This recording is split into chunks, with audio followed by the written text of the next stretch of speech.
Yeshua, Jesus, came to this world to unite his followers, not to set them apart. He came as a Jew for the Jews, for Christians, and for every human being in this world who wants to acknowledge him and follow him. The plan of salvation was never designed for the Jewish people alone. However, the scriptures reveal that it has begun with a special connection between God and a man who is known as the forefather of Judaism, a man named Abraham. In Genesis 12:3, God speaks to Abraham and declares, "I will bless those who bless you, and whoever curses you I will curse, and all peoples on earth will be blessed through you." This was not a promise limited to Abraham's biological lineage. From the very beginning, God's intention was to bless all the nations through Abraham. This verse sets the tone for the rest of the biblical narrative. It proclaims that while the Jewish people were chosen, they were chosen for the sake of the world. For God so loved the world that he gave his only begotten Son, that whoever believes in him shall not perish, but have everlasting life. God loved the world, not only the Jews or the Christians. And salvation is for whoever believes in him. It's as simple as that. The nation of Israel was never intended to be a spiritual end in itself. Instead, Israel was appointed to be a light to the nations. The prophet Isaiah writes, "It is too small a thing for you to be my servant, to restore the tribes of Jacob and bring back those of Israel I have kept. I will also make you a light for the Gentiles, that my salvation may reach to the ends of the earth." This verse explicitly connects the mission of Israel to the redemption of the Gentiles. God did not choose the Jewish people to exalt them above others, but to use them as a vehicle through which all humanity might come to know him. Yeshua, born into these people, fulfilled that mission. You see, Israel was chosen to serve as a lighthouse for the nations. But a lighthouse without the sailing ships that follow it is useless and would be abandoned, and the ships without the light from the shore would be lost. That is why Jews and Christians should embrace the spiritual connection between them and not come up with ways that only set them further apart. One of the most profound moments in the Gospels that illustrates the broader scope of salvation is found in Matthew 15:22 through 28.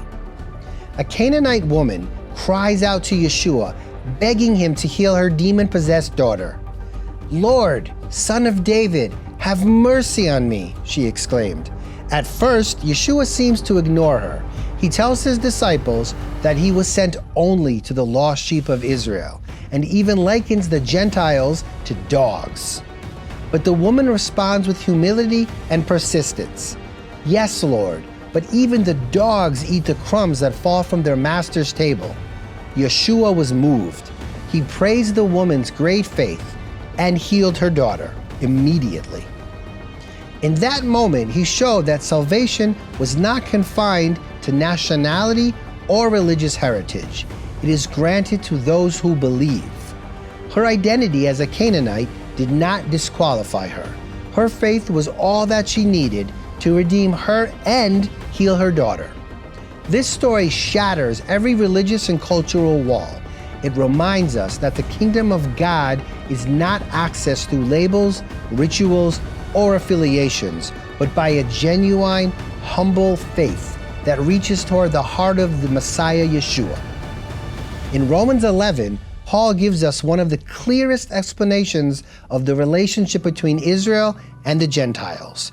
Using an image of an olive tree, he describes how Gentiles are like wild branches grafted into the cultivated tree of Israel.